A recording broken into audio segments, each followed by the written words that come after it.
25 अगस्त को बाबा की प्रदोष की कावड़ है, जिसको कामना कावड़ कहा जाता है, जो माँ सीवन के तट से कुबेरेश्वर धाम तक 11 किलोमीटर तक बाबा का जय घोष करते हुए आप और हम चलेंगे। हृदय से बाबा को जल चढ़ाएंगे, प्रार्थना करेंगे। कावड़ शिव महापुराण की कथा चल रही है। जितने शिव महापुराण की कथा को श्रवण कर रहे हैं, 25 अगस्त को जब आप बाबा की भौम प्रदोष की कावड़ बन रहे हैं, हमारे यहाँ जितने प्रदोष होते हैं, रवि प्रदोष, शनि प्रदोष, जिस बार को प्रदोष पड़ता है उसको वो प्रदोष के नाम से पुकारा जाता है। रविवार को पड़ा तो रवि प्रदोष, सोमवार को पड़ा तो सोम प्रदोष, बुधवार को पड़ा तो बुध प्रदोष, मंगल को पड़ा तो भौम प्रदोष। सारे प्रदोषों में कामना सिद्धि की प्रदोष अगर मानी गई है तो भौम प्रदोष को माना जाता है, मंगलवार को माना जाता है। मंगलवार के दिन, मंगल के दिन जब प्रदोष पड़ती है तो भौम प्रदोष कहलाती है। उस दिन जब हम बाबा को कावड़, और अब की बार तो बाबा की बड़ी कृपा हुई है, जो 25 अगस्त को जो कावड़ सीहोर की भराएगी उस दिन भौम प्रदोष रहे। जब कावड़ भरते हैं तो बाबा से निवेदन कर बाबा की कृपा से श्री कावड़ शिव महापुराण कथा को आप और हम अपने अपने घरों में रहकर श्रवण कर रहे हैं। सावन का महीना है, अपने अपने घरों में रहकर बाबा की अविरल भक्ति को धारण कर रहे हैं। शिव को रिझाने के लिए आडंबर ना करें, शिव को रिझाने के लिए दिखावा ना करें, और शिव को रिझाने के लिए ना तो व्यर्थ का खर्च करें और ना व्यर्थ की चर्चा। ना खर्चा करना है ना चर्चा करना। और उठाओ, 30 साल हो गए शिव महापुराण की कथा को बाँचते बाँचते। इन 30 साल के अंदर इस व्यासपीठ से कभी तुमसे कहा हो कि बाजार से ये सामान खरीद के लाना और शिव जी को ये चढ़ाना, तो आज तक इस व्यासपीठ ने कभी नहीं कहा कि इतना रुपया खर्च करना तब तुम शिव की पूजन करना। इस व्यासपीठ ने तो जो भी उपाय बताए वो दुर्वा के, कनेर के फूल के, बेलपत्री के, घर में कोई सामान है काली मिर्च उसका, गेहूं का दाना घर में है तो उसका, चावल का दाना घर में है तो उसका। इस व्यासपीठ ने जितने उपाय बताए, और ये जितने उपाय हैं, जितने उपाय लोग कहते हैं ये उपाय हमें मिलते नहीं हैं। तुम एक शिव पुराण देखते हो, गीतापुर की शिव पुराण पढ़ो, उसके बाद में एक एक पुराणों का अध्ययन करो, उप पुराणों का अध्ययन करो। लिंग पुराण है तो लिंग पुराण भी उप पुराण का अध्ययन करो, शिव पुराण है तो शिव पुराण की उप पुराण का अध्ययन करो, श्रीमद् भागवत पुराण है तो उसकी उप पुराण का अध्ययन करो। सारी पुराणों का अध्ययन करिए, आपको सब कुछ मिलेगा जो इस व्यासपीठ से बताया जाता है। उसका एक एक शब्द आपको पूरी पुराण में मिलेगा कि कहाँ काली मिर्ची, कहाँ अरहर की दाल, कहाँ गेहूं का दाना, कहाँ अनाज, कहाँ अक्षत, कहाँ दुर्वा, कहाँ बेलपत्र, कहाँ शमी पत्र, उसका वर्णन एक एक। बस तरीका, और वो तरीका जरूर हम बताते हैं कि बेलपत्र को किस दिशा में बैठकर चलाना है, दुर्वा को कैसे चढ़ाना है, ये तरीका, और तरीका होना जरूरी है। अरे बस देने को कुछ भी नहीं है, केवल इसी शिव महापुराण के सिवाय, और ये कथा हो जाती है तो उसके पास ये बेलपत्री, इसके सिवाय कुछ भी नहीं।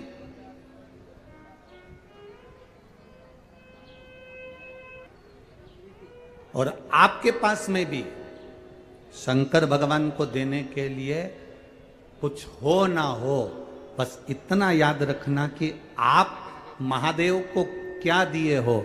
कोई आपसे पूछे क्योरी तिल्दा गई थी कथा में, क्या देकर आई? क्योरी कहाँ गई थी? तिल्दा गई थी कथा में, तिल्दा नेवरा पहुंची थी, छत्तीसगढ़ गई थी कथा में, क्या देकर आई? तो तुम बिल्कुल छाती ठोक कर कहना, मैंने अपने 5 घंटे भगवान भोलेनाथ को दिए हैं, समय दिया है। और समय ही तो चाहिए। अच्छा, 2 चीजें तुम्हारे सामने रख दी जाए कि एक चीज ये कह दी जाए कि 5 मिनट में तुझे मरना है, और दूसरा कह दिया जाए कि मैं करोड़ रुपए दे रहा हूं। तुम दोनों में से क्या चीज लो? बोलो।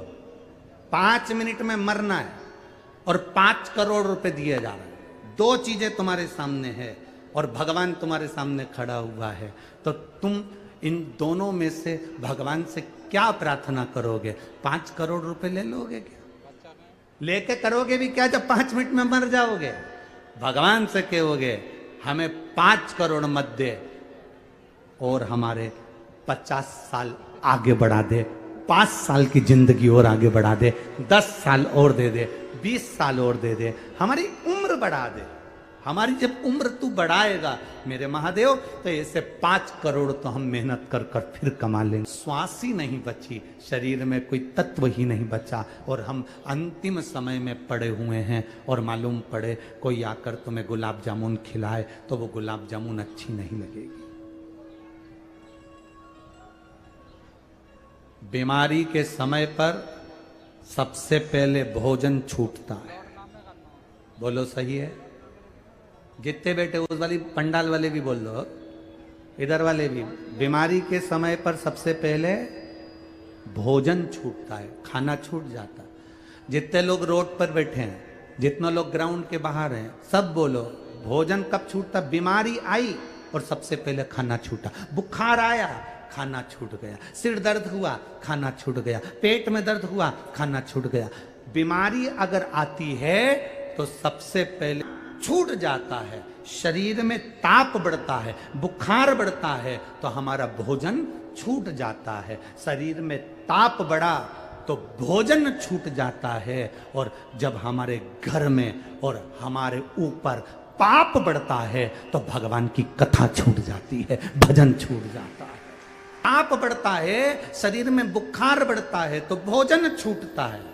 और जब पाप बढ़ता है तो भजन छूट जाता है। जब आप भगवान के मंदिर नहीं जा पा रहे हो, शंकर जी को जल चढ़ाने नहीं जा पा रहे हो, पास में शिव महापुराण की कथा अपने गांव में तिल्दा में हो रही है, और अपना अपना घर छोड़ के तिल्दा के इस पंडाल में नहीं पहुंच पा रहे हैं, तो समझ लेना कि हमारा पाप कितना बढ़ गया होगा। जब शरीर में ताप बढ़ता है तो है, और जब पाप बढ़ता है तो भजन छूट जाता है, कथा छूट जाती है, सत्संग छूट जाता है। ये पाप कितना बढ़ गया होगा। नंबर चलता है, एक्सीडेंट होता है तो एक नंबर चलता है एम्बुलेंस को बुलाने के लिए। बोलो कौन सा नंबर है? जम के बोलो जरा। 108। जब 108 नंबर को मोबाइल पर डायल करते हो तो एम्बुलेंस आ जाती है, और जब इस जिभ्या से 108 बार उसको डायल करते हो तो वो भी तो आ जाता होगा।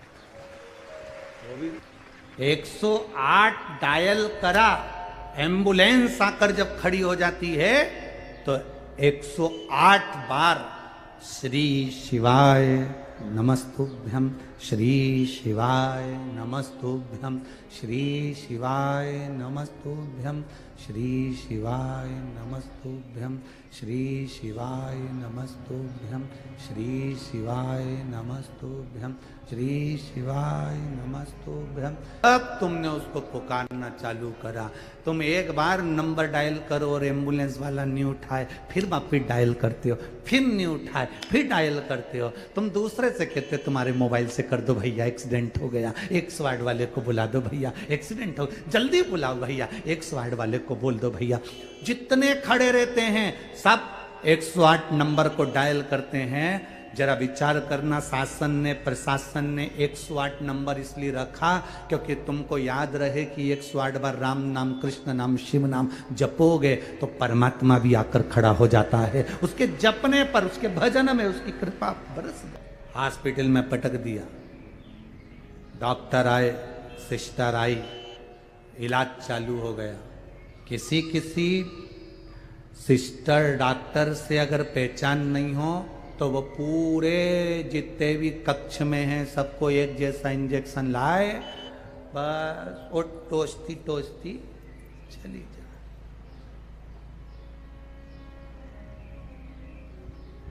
कोरोना का इंजेक्शन किस किसने लगवाया? वैक्सीन किस किसने लगवाई? सबने लगवाई। आप लोग जब इंजेक्शन लगवाने जाते थे तो वहां जाकर देखते थे कि इंजेक्शन वाली अपनी पहचान वाली है कि नहीं,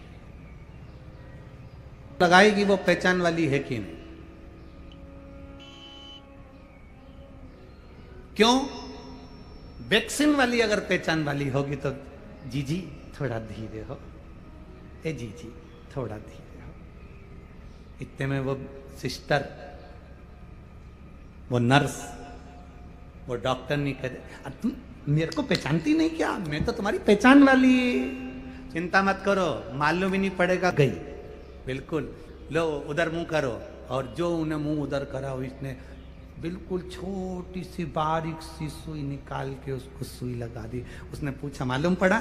नहीं, बिल्कुल चीटी सा मालूम पड़ा, मालूम ही नहीं पड़ा। और बाकी के जितने निकल के जा रहे थे सब चक्कर खा रहे थे। बाप रे बाप, भयंकर, इतनी बेकार, ऐसी सुई लगाई, चक्कर आ गए। और ये बैठी और उसने सुई लगाया, चक्कर भी नहीं आया, चीटी काटी बस ऐसे मालूम पड़ा। क्यों? क्योंकि डॉक्टरनी से, सिस्टर से, नर्स से पहचान थी, इसलिए बारीक वाली सुई लगाई, एकदम बारीक। उसी तरह दुख तो आएगा, इंजेक्शन तो लगेगा, तकलीफ का इंजेक्शन लगेगा, बस तुम्हारी उस डॉक्टर से पहचान होना चाहिए तो हल्के हाथ से निकाल देगा।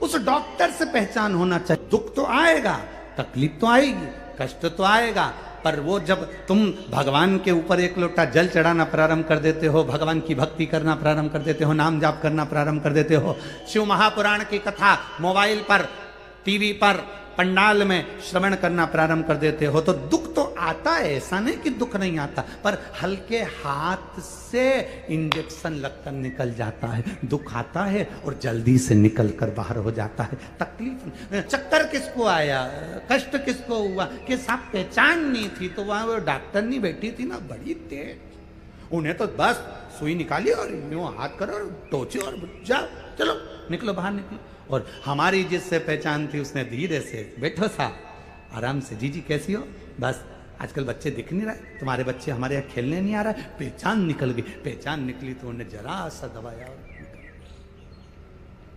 दुख की घड़ी आती है कि दुख नहीं आता। मेरे राम जी के जीवन में दुख आया, मेरे भगवान कृष्ण के जीवन में दुख आया, भगवान रामकृष्ण परमहंस जी के जीवन में दुख आया, नामदेव जी के जीवन में दुख आया, मीराबाई के जीवन में दुख आया, कर्माबाई के जीवन में दुख आया। ऐसा कौन जिसके जीवन में दुख नहीं आता? आता है, पर हल्के हाथ से निकल जाए अगर तुम्हारी पहचान है तो। 12 साल तक बच्चे नहीं हुए होंगे, वो कितनी दूर दूर गया होगा, कहाँ कहाँ धोख लगाया होगा, कहाँ कहाँ प्रणाम करा होगा। जिसको 2-3 साल तक संतान नहीं होती, वो डॉक्टर का चक्कर लगाना चालू कर देते हैं। 2-4 साल में बच्चे नहीं हुए, चक्कर लगाना चालू कर देते हैं। कभी विचार करना, ये जितने पत्र नीचे पड़े हैं, इसमें कम से कम 70% पत्र ऐसे होंगे जिसमें भगवान ने किसी को 10 साल में, किसी को 15 साल में, किसी को 4 साल में, किसी को 8 साल में भगवान ने संतान दी। जितने पत्र पढ़े इसके नीचे से निकालना और पढ़ना, 70% पत्र होंगे संतान दी बाबा ने, क्योंकि इनका विश्वास जागृत हो गया। अब ये भागे नहीं, अब इनके पास में, अभी तक डॉक्टर ने कह दिया था नहीं होगा, परिवार वालों ने ताना देना चाहिए, अब उस समय भाग रहे थे, अब क्या करें, अब ये जाग गए, अब ये भागे नहीं, अब जागे हैं। और जाग कर क्या करा इनने? कुछ नहीं करा, अब सबके दरवाजे घूम कर देख लिए, सबके यहाँ चले गए, सबके यहाँ से गोदी भी भरवा ली, सबको धोख भी लगा ली, सबको प्रणाम भी कर लिया, तो वो भी संतान नहीं हुई। तो अब इनने कह दिया अब कहीं नहीं जाना, अब जाएंगे तो केवल महादेव के मंदिर जाएंगे और उससे कहेंगे, वो सुनेगा और भर देगा। कि भक्ति के बल को बढ़ा लीजिए। बात कर रही थी, अंदर पंडाल में जगह नहीं है, कहाँ बैठेंगे? दूसरी बोली रोड पर बैठ जाते हैं। जिस रोड पर जनता चलती है उस रोड पर लोग यहां से लेकर वहां तक, वहां से लेकर वहां तक बैठे। उसने कहा लोग क्या कहेंगे? हंसेंगे। लोग क्या कहेंगे? हंसेंगे। कितनी सुंदर बात शिव महापुराण की कथा कहती है। आप जब उन्नति की सीढ़ी पर चढ़ रहे हो और परिश्रम कर रहे हो और मेहनत कर रहे हो, आप जब विकास की ओर आगे बढ़ रहे हो, उन्नति की ओर आगे बढ़ रहे हो, मेहनत कर रहे हो, परिश्रम कर रहे हो, और तुम्हारे परिश्रम को देखकर, तुम्हारी मेहनत को देखकर अगर कोई हंसे नहीं तो समझ लेना कि तुम सफल नहीं हुए। सफल नहीं हुए हो। जब दुनिया के लोग तुमको ताना देना चालू कर दे, आड़ा टेढ़ा बोलना चालू कर दे और तुम पे हंसना चालू कर दे, समझ लेना कि अब तुम्हारी उन्नति निश्चित हो गई है। का नारा है, अब तुम्हारी उन्नति निश्चित हो गई है। अब तुम उन्नति की, अभी तक लोग, जब तुम मेहनत कर रहे थे तो तुम पर लोग हंस नहीं रहे थे, ताना नहीं दे रहे थे, गालियां नहीं दे रहे थे, अपशब्द नहीं कर रहे। अब दुनिया, जब कोई ना तुम पर हंसे, कोई तुम पर उंगली भी ना उठाए, कोई तुम पर अपशब्द भी ना कहे, कोई तुम पर ताने भी ना दे, तब समझ लेना कि तुमने कोई तरक्की नहीं करी। अब जब तुमको लोग गालियां देने लगे, ताने देने लगे, अपशब्द कहने लगे, तब समझना कि मेरे भोलेनाथ ने हाथ पकड़ लिया, उन्नति की ओर बढ़ना चालू हो गया हूं। इसलिए मेरी बुराई होने लगी, मुझे लोग अपशब्द कहने लगे, मुझे लोग ताने देने लगे, मेरी अब उन्नति की ओर में बढ़ना प्रारंभ कर दिया हूं। हमें क्या लगता है कि हमें लोग गाली दे रहे हैं, हमें लोग अपशब्द कर रहे हैं, हमें लोग ताने दे रहे हैं, मतलब मैंने कुछ गलती, ना ना ना, आपको दे दिया ना गाली, लोगों ने अपशब्द कर दिया ना, ताने दे दिया ना, समझ लो कि आगे बढ़ गए। जिस बहू को सास ज्यादा मिलते हैं वो बहू जिंदगी में कभी हार नहीं मानती, उन्नति की ओर बढ़ती चली जाती। ताने मिलेंगे ना आपको, अपशब्द मिलेंगे ना आपको, आप क्यों हारते हो? आपकी सास ने कुछ कह दिया, आपकी हिम्मत हार गई। आपको सास ने कह दिया कि तू तो बेकार है और तेरी जिंदगी भी बेकार निकलेगी, तो तुम ये हिम्मत मत हारना, तुम्हारी सास तुमको पक्का कर रही है, पक्का। चलो जी जियो, आप में से कितनी लोग हैं जो पापड़ बनाती हैं? कभी पापड़ बनाया है? पापड़ चने का, मूंग का बनाया? सबने हाथ ऊंचा करो, किस किसने बनाया है? जरा बनाया है? धर लो धर लो धर लो, बहुत बढ़िया। हमने भी बहुत बनाया हो, ठीक है। हमने बनाया। पापड़ बनाने वाली माताएं जानती है कि जो वो पापड़ का जो आटा होता है ना, उसको चने की दाल का जो आटा होता है, उड़द की दाल का, मूंग की दाल का जो आटा होता है, उसको अच्छा मसने के बाद उसको कूटना पड़ता है। जितना कूटेंगे ना तो वो जो लोई होती है ना, बेलते समय फटती नहीं है। बोलो सही है कि गलत है? अच्छे से बोलो जरा, दमदारी से। पापड़ के आटे को उसनने के बाद कूटोगे तो जो लोई है ना, जिसको तुम धागे से काटती हो, जिसको तुम पांव के अंदर धागा ऐसे बांध लेती हो और बाद में लोई काट काट के डालती हो, तो तुम अंदाजा लगाना कि वो जो लोई है ना, वो लोई अगर अच्छे से वो कुट गया, अच्छे से वो लोई, अच्छे से वो पिंडा पिट गया, कुट गया, तो फिर तुमने जब पापड़ बेलना प्रारंभ करा तो वो पापड़ बीच में से फटे ही नहीं। और जिस आटे को अच्छे से नहीं कूटा जाता, उसमें कितना ही तेल लगा के तुम बेल लो, वो फट जाए, फट गया, वो फटे बीच में से, बार बार फटे, बार। जब लोगों के अपशब्द मिल रहे हों, लोग हंस रहे हों, ताने दे रहे हो, आड़ा टेढ़ा कह रहे हो, समझ लेना मेरा भगवान तुमको पापड़ की लोई को कूट रहा है। जब कूटेगा, बिलेगा, ऐसा जोरदार बिलेगा कि कभी नहीं फटेगा, फिर वो आनंद में पड़ जाएगा। फिर पापड़ का नियम दूसरा, पापड़ का दूसरा नियम बताया कि पापड़ बनने के बाद सूखने डालो, पर किसी नहीं पड़ जाए। समझ गई हो क्या है? बोलना तो नहीं पड़ेगा। अगर छाया पड़ जाती है तो पापड़ लाल पड़ जाता है, फिर वो उसमें स्वाद भी नहीं आए, तलो सेको खाओ तो स्वाद, छाया नहीं पड़ जाए। इसलिए ध्यान रखना कि जब तुम उन्नति की सीढ़ी पर चढ़ जाओ, आगे बढ़ जाओ, कुटने पिटने के बाद तुम अच्छी उन्नति करने पर आ जाओ, तो ध्यान रखना रे, अहंकार की छाया नहीं पड़ जाए। छाया पड़ गई तो गए, छाया पड़ी भी बर्बाद, नष्ट हो गए। छाया ना पड़े। अभिमान, अहंकार, अभिमत्ता, अहम कि जब छाया पड़ती है तो बर्बादी का सिरा प्रारंभ हो जाता है। बर्बादी के सिरे की ओर हम बढ़ जाते हैं। से परे हो जाइए, अहंकार से दूर। षडानंद कार्तिकेय जी, जाओ तारकासुर का संहार करो, माँ पार्वती जी ने कहा तुम्हारा जन्म हुआ है कार्तिकेय तारकासुर को मारने के लिए। तारकासुर को मैं मार दूंगा, तारकासुर को मैं समाप्त कर दूंगा। तारकासुर को मार कर आए, उसके 3 पुत्र थे, तारकाक्ष, विदुम्माली, कमलाक्ष की। ये तीनों शंकर भगवान की आराधना ना कर कर सीधे भगवान ब्रह्मा जी की आराधना करी।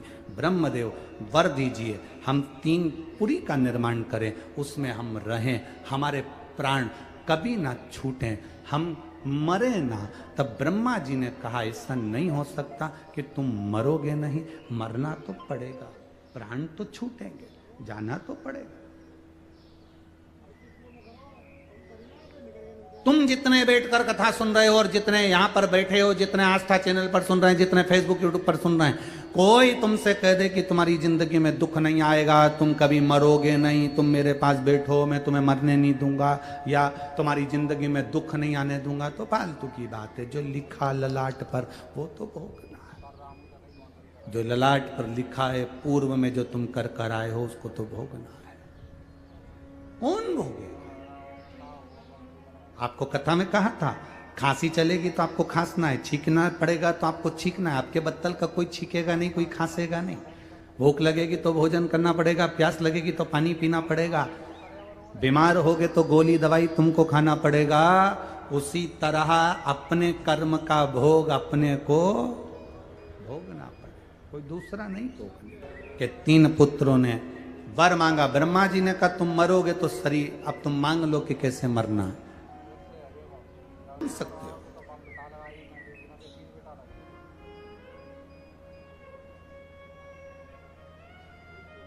जी ने कहा, तारकाक्ष, विदुम्माली, कमलाक्षकी ने कहा वर दे दो, हम तीनों मरे तो एक जगह पर एक साथ मरे, तथास्तु। प्यार कर लिया, कभी जिंदगी में एक दूसरे से मत मिलना, कभी अपन तीनों एक जगह पर इकट्ठे ही नहीं होंगे, मिलेंगे ही नहीं। मिलेंगे नहीं तो मरेंगे नहीं। आना ही मत ही तू मेरे यहाँ। तीनों ने अलग अलग जगह पर अपनी अपनी नगरी बसा ली, रहने लगे, उपद्रव मचाया। जब व्यक्ति को मालूम पड़ जाता है कि मेरी मृत्यु होएगी नहीं तो वो उपद्रव मचाना प्रारंभ कर देता। वर्तमान की जो जिंदगी होती है, वर्तमान का जो समय होता है, उसमें वो खुश होकर नहीं, उसको लगता है कि मैं और कर लूं और उसमें मुझे खुशी मिल जाएगी।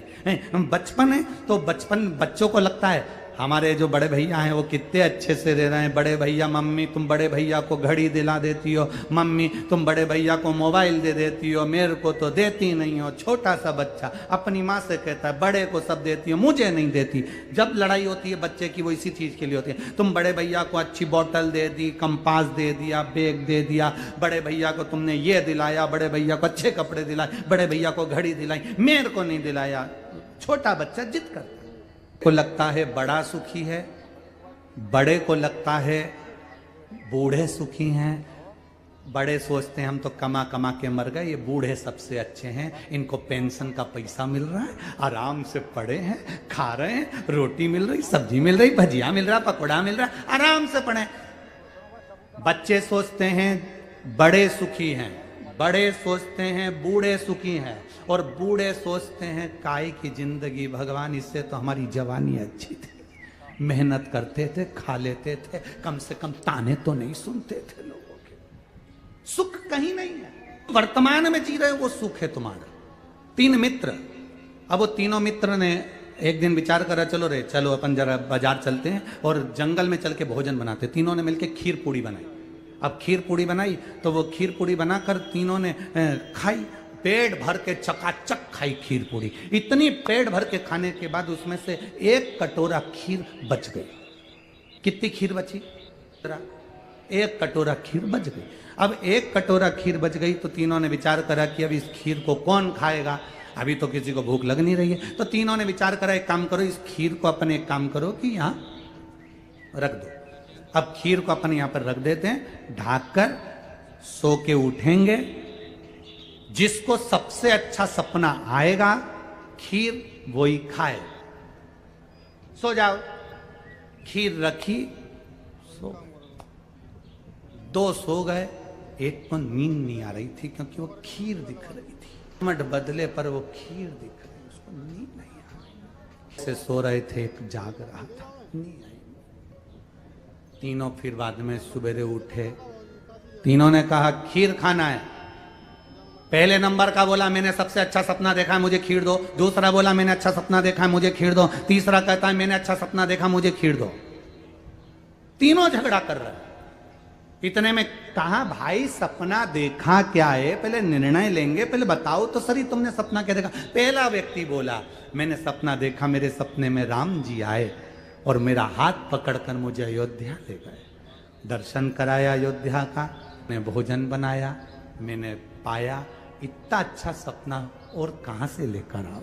दूसरा बोला मैंने सपना देखा, मैं सो रहा था, भोलेनाथ जी आए, मेरे को लेकर काशी चले गए, काशी से फिर मुझे कैलाश ले गए, कैलाश ले जाकर माता पार्वती जी ने मेरे लिए मोदक बनाए, लड्डू बनाए, मैंने खाए। तीसरा व्यक्ति बोला तुम दोनों का सपना ठीक है, अपनी जगह पर है, तूने सपना क्या देखा। उसने कहा मैंने सपना देखा, मेरे सपने में हनुमान जी आए और हनुमान जी बोले तू अभी तक जग रहा है। मैंने हनुमान जी से कहा सामने खीर रखी है इसलिए नींद नहीं आ रही। हनुमान जी ने कहा अब भी खा, अब भी खा। हनुमान जी बोले, मैंने हनुमान जी से बोला मेरे दो मित्र और हैं, बाद में वो झगड़ा करेंगे। हनुमान जी बोले नहीं खाएगा तो गदा से मारूंगा, अब भी खा। इसलिए मैं वो खीर उठा के का खीर कहां है कि वो तो खा। तो तुझे हनुमान जी से बोलना चाहिए था ना, मेरे दो दोस्तों और हैं। मैंने बोला था हनुमान जी वो दो दोस्तों और हैं। तो हनुमान जी बोले एक तो अयोध्या गया है, एक कैलाश गया है, एक ने मोदक खा लिया, एक ने सीता जी के हाथ का भोजन कर लिया, तू खीर अब भी खा।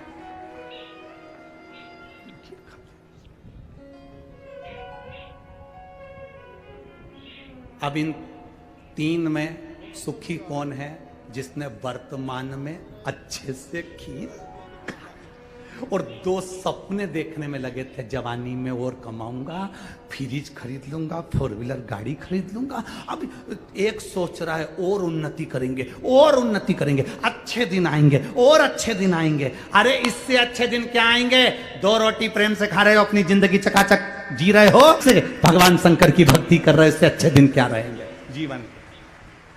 वर्तमान के दिन को अच्छा समझो, बहुत विचार कर कर मत। और अभी जवानी आएगी तो हम लोग ये कर लेंगे, अधेड़ी आएगी तो ये कर लेंगे। जीवन में क्या ठिकाना, जितनी अलमारी में, अपने अलमारी में जितनी साड़ी रखी है सब पहनो, रोज नई नई पहनो, क्योंकि कौन सा दिन आखिरी हो किसको मालूम। बाड़ियां दूसरे पहनेंगे, अपन तो पहन लो, अपन पहन।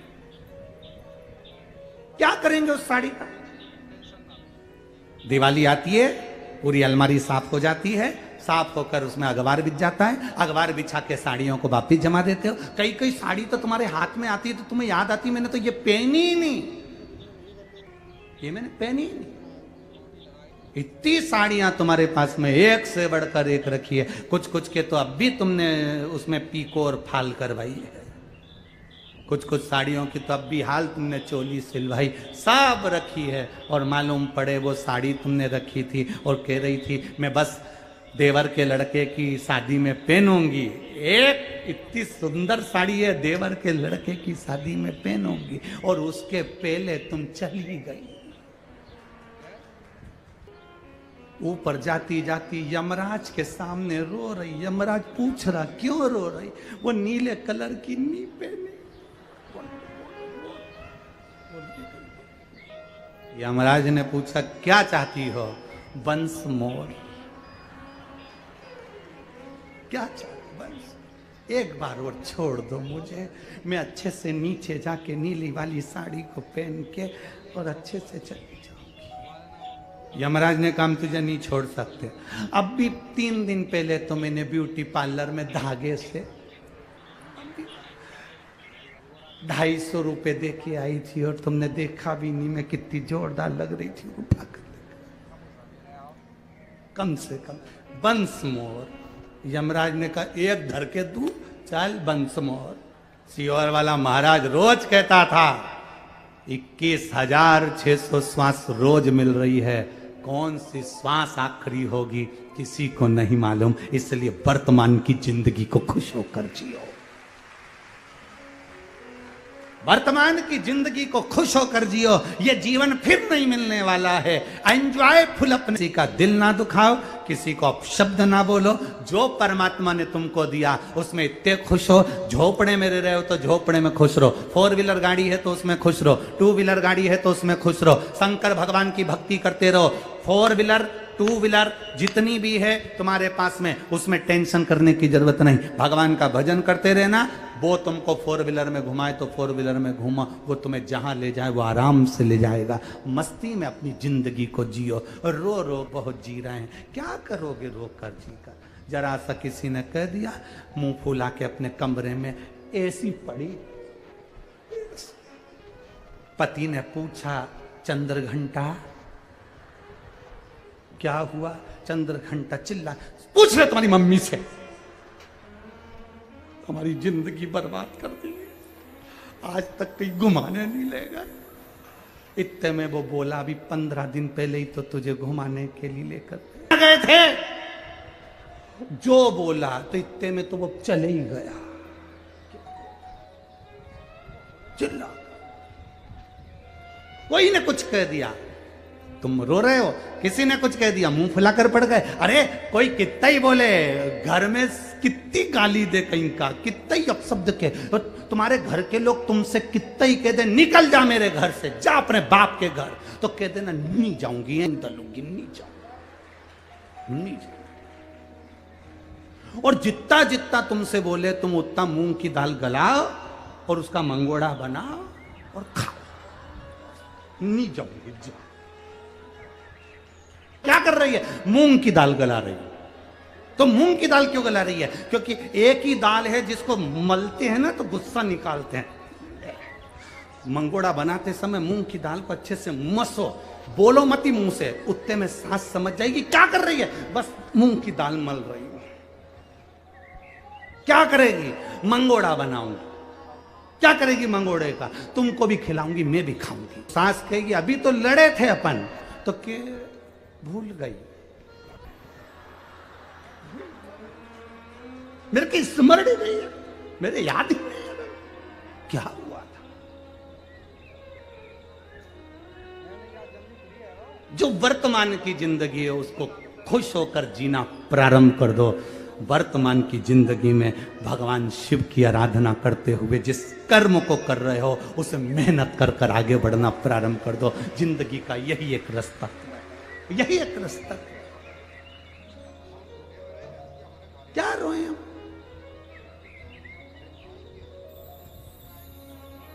परमात्मा के भरोसे पर सब सौंप दिया, फिर क्या सोचे, क्या सोचे। स्थान पर बैठकर, जहां जगह मिल जाए वहां बैठकर, बहुत दूर दूर से आप लोग आए हो, बाबा से प्रार्थना कर कर जाना कि जिस कार्य के लिए आए हो, जहां जगह मिले, रोड पर, दुकान पर, पंडाल में, पंडाल के बाहर, छत, जहां मिले जगह वहां बैठकर बड़े आनंद के साथ, भाव के साथ बाबा से प्रार्थना कर कर जाना, बाबा मैं जिस कार्य के लिए आया हूं ऐसी कृपा करना बाबा। मैंने सुना है तेरे द्वार से कोई खाली नहीं जाता, ऐसी करुणा करना बाबा कि मैं 3 महीने में जहां कथा हो वहां पर पहुंचकर मेरा भी पत्र आपके चरणों में पहुंचे, ऐसी करुणा कर देना बाबा से प्रार्थना। बड़े भाव के साथ जितने कार्यकर्ता खड़े हों वो भी बैठकर बड़े आनंद के साथ, बार बार ये मौका नहीं लगेगा। आज कथा तो 1 बजे से दिल से उससे जिनको श्री शिवाय नमस्तुभ्यम आता है वो अपने स्वर में बाबा को दिल से, अपने हृदय से बाबा से विनती करें। श्री शिवाय नमस्तुभ्यम, शिवाय नमस्तुभ्यम, श्री शिवाय नमस्तुभ्यम,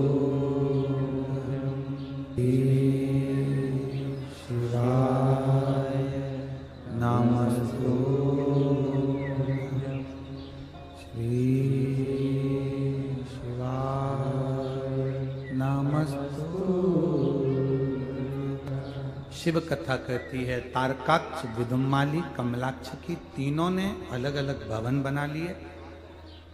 जब इन्होंने उपद्रव करा, सबको परेशान करना प्रारंभ करा,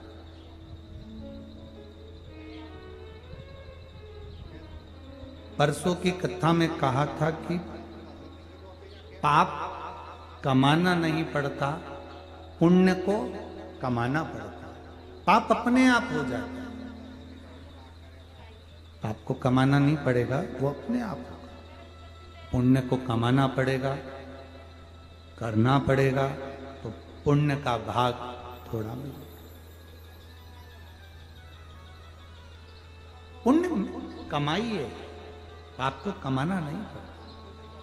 तारकाक्ष, विदुम्माली, कमलाक्ष की ये तीनों ने जो उपद्रव मचाया, देवताओं को परेशान किया, सब देवता एकत्रित होकर भगवान नारायण के पास में गए, प्रभु कृपा करिए। भगवान नारायण ने कहा ब्रह्मा जी के पास जाओ। ब्रह्मा जी ने वर दिया है, वही बताएंगे कि ये मरेंगे कैसे। ब्रह्मा जी ने कहा मुझे नहीं मालूम कि मरेंगे कैसे, मैंने तो वर दे दिया। भगवान शिव के पास गए। भगवान शिव देवाधिदेव महादेव से कहा बाबा इन तीनों को मारें कैसे।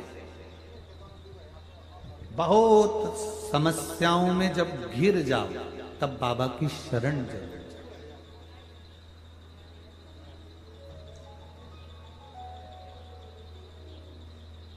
आपको कहा था बहुत समस्याओं से घिरे हो तो बाबा के पास चलो। डॉक्टर के यहां जाते हो, डॉक्टर ने सारी दवाइयां दे दी और कह दिया सब खजाना सुबह से। बोलता है डॉक्टर तुम क्या बोलो जरा, नहीं।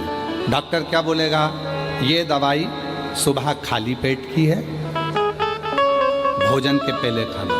ये दवाई सुबह उठते समय ले लेना, एसिडिटी की है। ये दवाई दूध से लेना। ये दवाई कुनकुने पानी से लेना। ये दवाई रात को सोने के टाइम की, एक ही लेना है, सुबह मत खा लेना।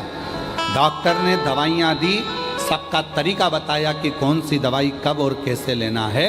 उसी तरह शिव महापुराण भी अपना तरीका बताती है कि बेलपत्र चढ़ाते तो तुम्हारी जिंदगी निकल गई, तो तुम्हारी जिंदगी निकल गई। पर शिव पुराण सुनने वालों ने चढ़ाने का तरीका सीख लिया, और जब चढ़ाने का तरीका सीखा तो शिव जी ने झोली भरना चालू किया। जल पहले भी चढ़ाते थे, शिव मंदिर पहले भी जाते थे, शिवरात्रि पहले भी करते थे, सावन पहले भी आता था, शिवरात्रि पहले भी आती थी। पर अब सावन के महत्व को तुम जान गए, अब सोमवार के महत्व को तुम जान गए, अब शिवरात्रि के महत्व को तुम जान गए, पूजन का तरीका तुम जान गए कि गेहूं चढ़ाने से संतान की वृद्धि होती है। कनेर का पुष्प अगर अशोक सुंदरी वाली जगह पर चढ़ाया जाता है तो बच्चे जिद नहीं करते। वही कनेर का पुष्प जब जलाधारी पर, जो पार्वती जी की जगह पर चढ़ाया जाता है, तो नारी के उदर में अगर कोई तकलीफ हो जाती है, बच्चेदानी में कोई तकलीफ हो जाती है, तो वो समाप्त हो जाती है। वही कनेर का पुष्प जब शिवलिंग पर चढ़ाया जाता है तो रोग से मुक्त होता है। ऐसे कनेर के पुष्प को चढ़ाने का तरीका शिव पुराण ने बता दिया। चढ़ाने का तरीका शिव पुराण ने बता दिया कि गणेश भगवान शंकर का जहाँ से जल बहता है उसका राइट स्थान जो होता है पानी बहने वाली जगह, वहाँ दुर्वा को 7 दुर्वा जब हम शिव को समर्पित करते हैं, शंकर भगवान को समर्पित करते हैं, तो चाहे 32 वर्ष की उम्र हो गई हो, चाहे 42 वर्ष की उम्र हो गई हो, शादी जरूर होती है। तो ये तरीका शिव पुराण ने बताया, जिसको आप लोगों ने स्वीकार किया। पूर्व की स्थाओं में केवल तरीके बताए, कैसे रचे, कैसे।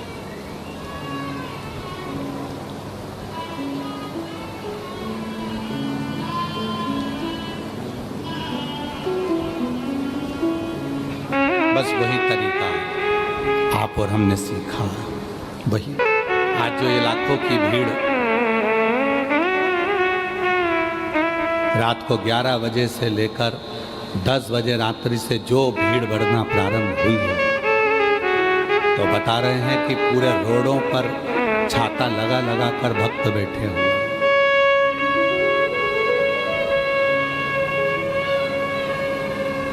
पूरे रोडों पर। और आप में से कई माताएं भाई बहन ऐसे हैं जो भिलाई के होने के बाद भी पहले आकर बैठकर जगह को संभाल रहे हैं। कोई रात को 3 बजे आ गया, कोई 2 बजे आ गया, कोई 11 बजे आ गया, कोई 10 बजे आ गया। रात के 10 बजे से लेकर तुम केवल ये 2.5 घंटे की कथा का इंतजार कर रहे हो। इस व्यासपीठ पर हम केवल 2.5 घंटे के लिए कथा करते हैं। आधा घंटा आशीष करता है, 2.5 घंटे हम। सियोर वाला बाबा इस कथा को नहीं बोलता। सियोर वाले बाबा की इतनी सामर्थ्यता नहीं है कि प्रदीप मिश्रा इस कथा को वाच ले। ये शिव पुराण वाचने के लिए स्वयं देव अधिदेव महादेव ही व्यासपीठ पर बैठकर कथा का वाचन करते। और कथा करवाने वाला भी कोई दूसरा नहीं होता। अगर बोलबम समिति को दया सिंह जी को भोलेनाथ जी ने आगे रखा है तो बाबा ने स्वयं शिव के रूप में किसी न किसी रूप में आकर दया सिंह जी पर कृपा कर कर कि भाई ये शिव पुराण तुम्हें सावन के महीने में कराना है, बोलबम समिति को कराना है। ये शिव की कृपा से शिव किसी रूप में आकर इनके ऊपर करुणा कर देते हैं और कहते हैं कि ये कथा कराओ। और कथा सुनने वाले आप नहीं हो। जितने शिव भक्त छाता लगाकर बैठे हैं, जितने शिव भक्त रोडों पर बैठे हैं, कीचड़ में बैठे हैं, पेड़ों पर टंगे हुए हैं, वृक्षों के ऊपर बैठे हुए हैं, कोई कहीं कहीं बैठे हुए हैं, पंडाल में बैठे हैं, चैनल के माध्यम से आस्था चैनल पर कथा सुन रहे हैं, फेसबुक यूट्यूब पर कथा सुन रहे हैं, जितने भी कथा सुन रहे हो, कथा आप नहीं सुन रहे। आपका कोई पुराना रिश्ता मेरे भोलेनाथ जी से है, जो भोले बाबा आपको बुलाकर कथा श्रवण करा रहे।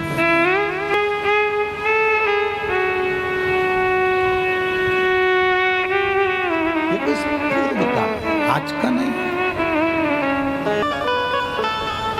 लोग कहते हैं सियोर वाला बाबा या ये बाबा या वो बाबा। बाबा नहीं, ये व्यासपीठ करती है, शिव करता है, इंसान नहीं।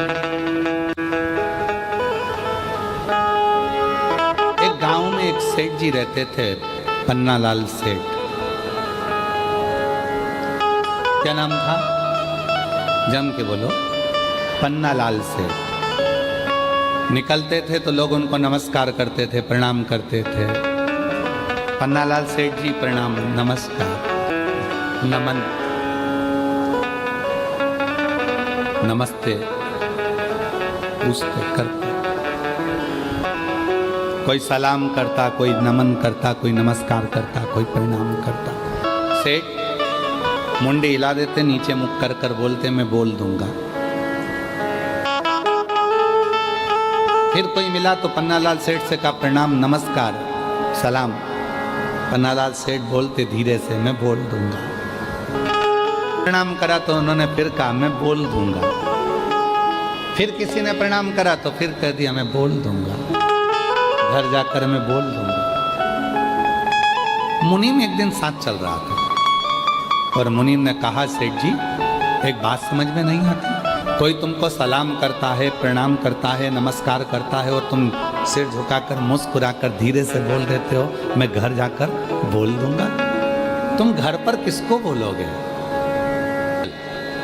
मैं बताता हूं मैं किसको बोलूं। सेठ जी पन्नालाल जी गए, तिजोरी खोली और लक्ष्मी जी से कहा आज मैं रास्ते में से जा रहा था तो वो सलाम कह रहा था, वो प्रणाम कह रहा था, वो नमस्कार कह रहा था। मुनीम ने पूछा तुम घर पर आकर लक्ष्मी जी से पैसे से कहते हो कि वो तुम्हें प्रणाम कर रहा था? हाँ। मुनीम ने पूछा ये क्यों? पन्नालाल सेठ कहने लगे जब मैं गरीब था, जब मेरे पास कुछ नहीं था, कोई मुझे सलाम नहीं करता था। ये सब सलाम पैसे को करा जा रहा है, ये सारा प्रणाम कुर्सी को करा जा रहा है, ये सारा प्रणाम धन को करा जा रहा है, ये सारा प्रणाम लक्ष्मी को करा जा रहा है। लक्ष्मी नहीं होगी तो कोई प्रणाम नहीं करता, कोई सलाम नहीं करता, और लक्ष्मी है तो सब प्रणाम करता।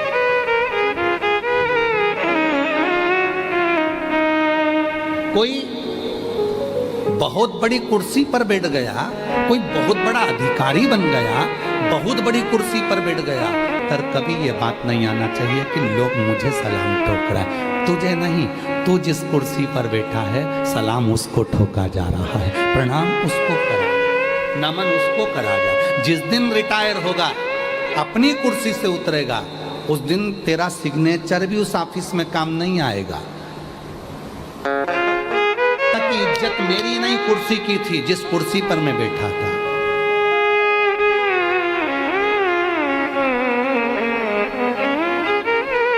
कुर्सी की इज्जत नहीं है, इज्जत तुम्हारी नहीं, इज्जत उस कुर्सी की है जिस कुर्सी पर तुम बैठे हो, जिस कुर्सी पर तुम्हें बिठाया। पन्नालाल सेठ कहते हैं मुनीम से, जब मेरे पास धन नहीं था तो लोग मुझे पन्नू पन्नू कहते थे। है पन्नू इधर आ, है पन्नू उधर आ। और जैसे ही मेरे पास धन बढ़ा तो लोग सलाम भी ठोकते हैं, प्रणाम भी करते हैं, नमस्कार भी करते हैं। ये प्रणाम इसीलिए पन्नालाल सेठ कहते हैं, धीरे से सिर झुकाकर मैं घर जाके बोल दूंगा, मैं घर जाकर बोल दूंगा। मेरी जीजियों, बस ये स्वभाव तुम्हारे अंदर जिस दिन आ जाएगा, समझ लेना कि दुनिया के सबसे बड़े संत, साधु, सन्यासी, तपस्वी और एक श्रेष्ठ व्यक्ति आप बन गए।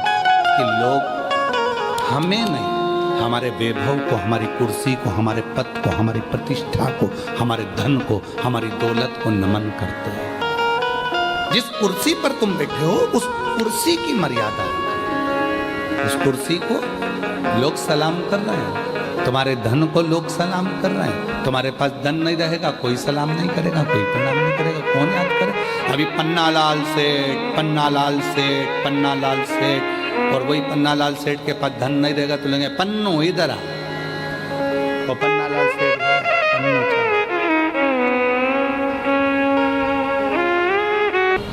कभी कभी इस कथा को कहते कहते हमको एक गाने की एक लाइन याद आ जाती है, मत कर इतना गुरूर, मत कर इतना गुरूर, इस सूरत पर ना जाने ये सूरत कब ढल जाती है। कहता है हम ऐसी कथा कराएंगे, ऐसी कथा कराएंगे कि लोग देखते रह जाएंगे। दया सिंह जी साधु था, आपके मुख से कभी ऐसी बात नहीं निकली, कभी भी जिंदगी। ये तीसरी कथा चल रही, पर आपने कभी नहीं कहा कि हम ऐसी कथा करें, कभी नहीं कहा आपने इस चीज के लिए। और ये होना चाहिए। एक हमारे महाराष्ट्र के भगत हैं, वो एक हमारे हरियाणा वाले बिहान अपने तारा बाबा की कुटिया वाले कांडा जी, वो भी कभी नहीं बोलते। भले ढेरों की संपदा होगी, पर उनके मुख से भी हमने कभी नहीं सुना वो गोविंद गोपाल कांडा की गुरुजी हम ऐसी कथा करेंगे ना। वो एक ही बात बोलते हैं, जैसे आप बोलते हो ना गुरुजी जो महादेव चाहेगा ना सावन के महीने में वही होगा, क्योंकि महीना उनका है, कथा कराने वाले वो हैं और वही आयोजन कराएंगे, तो मैं नहीं हूँ। बस उसी तरह से वो हमारे हरियाणा वाले गोविंद जी कांडा, गोपाल जी कांडा, वो भी एक ही बात बोलते हैं, गुरुजी कथा तारा बाबा कराएंगे, कथा तारकेश्वर महादेव कराएंगे, कथा तारा बाबा कराएंगे। ये अपना नहीं है, ये सब उसका। पन्नालाल सेठ घर जाते समय लक्ष्मी से कहते हैं कि लोगों ने तुम्हें सलाम कहा, लोगों ने तुम्हें प्रणाम कहा, लोगों ने तुम्हें नमस्कार कहा। मुनीम कहते आप पैसे को जाकर कहते हाँ, क्योंकि सम्मान इसका हो रहा है। तो जितने भी बहुत ऊंचे ऊंचे पद पर बैठने वाले, चाहे अधिकारी हो, चाहे राजनेता, सत्ताधारी, वैभवपति, कोई भी हो, वो अपनी कुर्सी को जाकर कहो कि ये सलाम तुम्हें करा गया है, ये प्रणाम तुम्हें करा गया है, ये नमस्कार तुम्हें करा गया है। जिस कुर्सी पद पर मैं बैठा हूँ ये प्रणाम उसका है। कोई दूसरा बैठेगा तो उसका प्रणाम होगा, कोई तीसरा बैठेगा उसका प्रणाम होगा, कोई चौथा बैठेगा उसका। और निवेदन है, बस यही बात हमने कथा की अपने अंदर उतार कर रखी है कि कोई हमें अगर नमस्कार भी करता, पहले तो हम उससे पाँव भी नहीं छुआते, हम हमारे, क्योंकि तुम सब मेरी बहनें हो। अब हमारी बहन होने के बाद, हमारी बहनी होने के बाद में, आप हमारी बहन होने के बाद में हमारे चरण छू अपने भाई के, ये हमें ठीक नहीं लगता। इसलिए मेरी जीजियों, और पुरुष, ये जितने भी पुरुष बैठे हैं सब मेरे जीजा हैं। मेरा फर्ज बनता है कि मैं तुम्हें प्रणाम करूं, क्योंकि हमने कन्यादान करा है, तुम्हारा पाँव पूजा है, तो सिर और पाँव दोनों पूज सकते हैं। हम तुमको, बहनें मुझे चरण ना छुएं, मेरे जीजा मेरे चरण ना छुएं, कोई चरण ना छुए, क्योंकि तुम मेरी बेटियां, मेरी बहनें, मेरी जीजियां, मेरी माँ हो। और हम आपसे चरण छुआएंगे तो हम तो नरक में चले जाएंगे। आप अपने भाई को नरक जाता देखोगे क्या? तो आज से नियम ले लो कि सियोर वाले बाबा के कभी चरण नहीं छूएंगे। दूर से प्रणाम करो, नमस्कार करो। बहन भाई हैं, आपस में आप आए, मिले, श्री शिवाय नमस्तुभ्यम हो, हम आपके हाथ जोड़े, नमन करें, प्रणाम करें, पर चरण नहीं छूए। बहन हो आप, हम कैसे छूए? प्रणाम करो मेरे शिव को, प्रणाम करो मेरे भोलेनाथ को, और प्रणाम करो अपने घर के बुजुर्गों को, प्रणाम करो अपने पति को, प्रणाम करो अपने घर के वृद्धों को। उनको चरण छुओगे, अपने माँ बाप के चरण छुओगे तो सुख मिलेगा। का नाम मंदोदरी हो गया।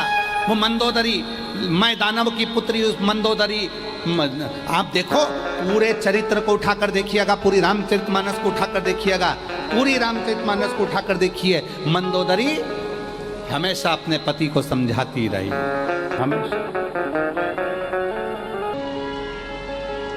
ज्ञान देती रही, लंकापति रावण को समझाती रही, मंदोदरी उपदेश देती रही। पूरी रामायण को उठाकर देखिए, रावण को हर पल समझाती थी मंदोदरी, क्योंकि मंदोदरी को मालूम है मैं कौन हूं। कौन? कौन?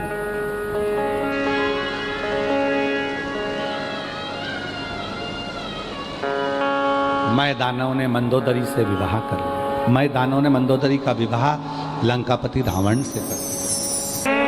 कहते हैं जितना रावण शिव की साधना करता था, जितना रावण शंकर की आराधना करता था, जितना रावण शिव की साधना में डूबा रहता था, उससे 4 गुना ज्यादा शिव की साधना में मंदोदरी डूबी रहती थी। क्यों? आप सबको मालूम होगा, स्मरण। पूरी लंका तहस नहस हो गई थी, केवल एक मंदोदरी ऐसी थी जिसके शिव भक्ति के कारण वो पूरी की पूरी लंका वापिस वैसी की वैसी हो गई थी। इसीलिए शिव महापुराण की कथा कहती है आशीर्वाद 2 तरह का होता है। बोलो कितनी तरह का? जम के बोलो जरा। 2 तरह। आप लोगों ने आशीर्वाद लिया किसी का? अरे बोलो तो जम के।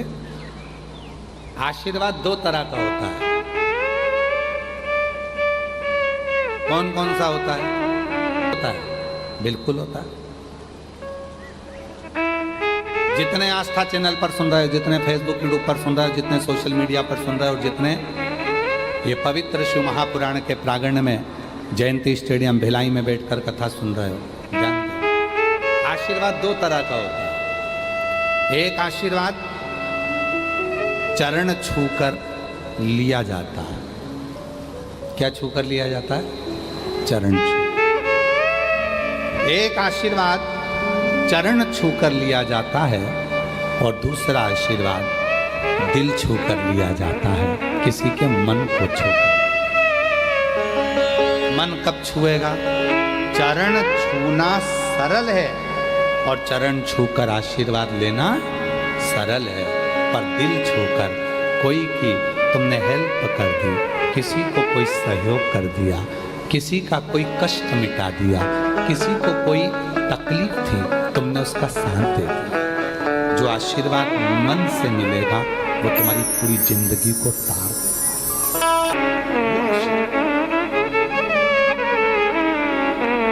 छुओ, कभी अपने हृदय को छुओ। माता पिता के चरण छूने से ज्यादा जरूरी है माता पिता के हृदय को छूना, उनके दिल की बात को जानना। माँ दवाई के लिए तरस रही है, पापा कह रहे हैं कि मुझे ये चाहिए, और तुम चरण छूकर आशीर्वाद तो ले रहे हो पर दिल नहीं छू पा रहे। एक भाई आस लेकर खड़ा हुआ है, वो तुम्हारे चरण छू रहा है, तुम आशीर्वाद भी दे रहे हो, पर उस भाई ने मन में सोचा है कि आज मेरा बड़ा भैया, उसके पास बहुत कुछ है तो मुझे थोड़ी सी हेल्प कर देगा, उसका हमने परसों की कथा में कहा था, अगर घर में बेटी नहीं है और कन्यादान करना चाहते हो तो अपने आसपास में कोई बेटी हो तो उसको शिक्षा अध्ययन कराओ, कन्यादान का फल मिले।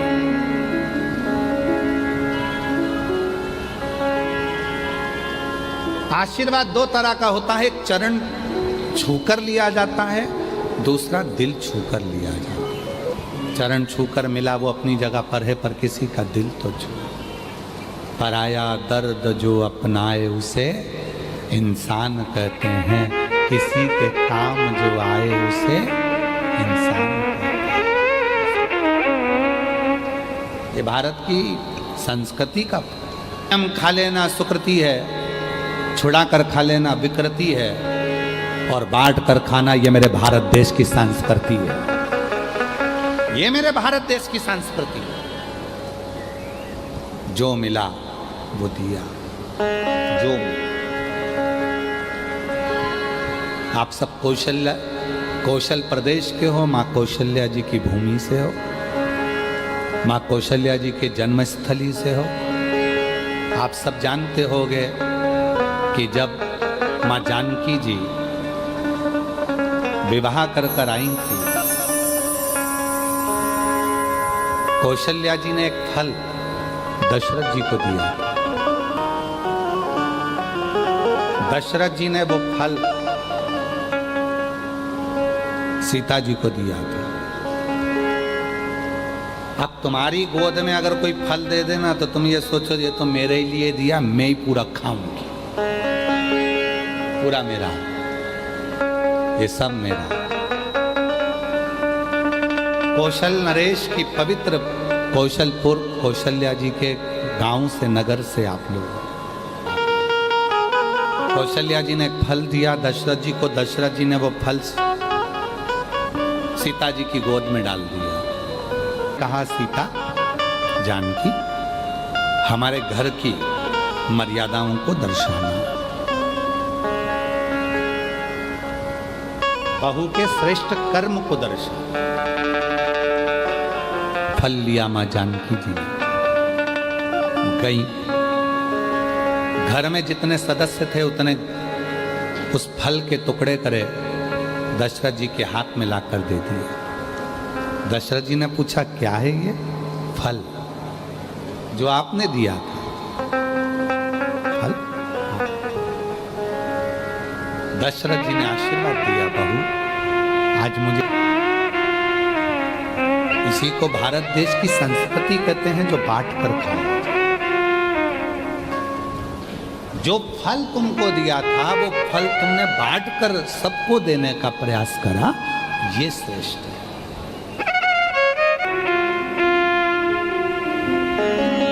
अब कहां रहे, कहां संस्कृति रह गई?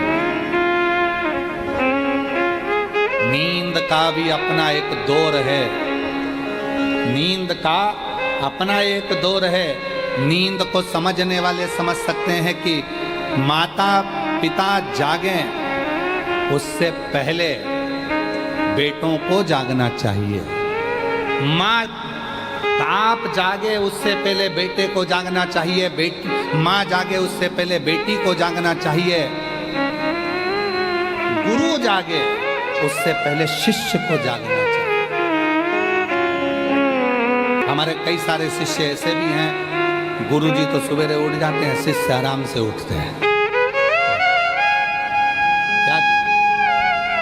गुरु जागे उससे पहले शिष्य को जागना चाहिए, बाप जागे उससे पहले बेटे को जागना चाहिए, माँ जागे उससे पहले बेटी को जागना चाहिए, और सास ससुर जागे उससे पहले बहू को जागना चाहिए। अब नियम दूसरा हो गया, बेटा सोता है बाप जागता है, बेटी सोती है माँ जागती है, शिष्य सोते हैं गुरु जागता है, और बहू सोती है सास ससुर।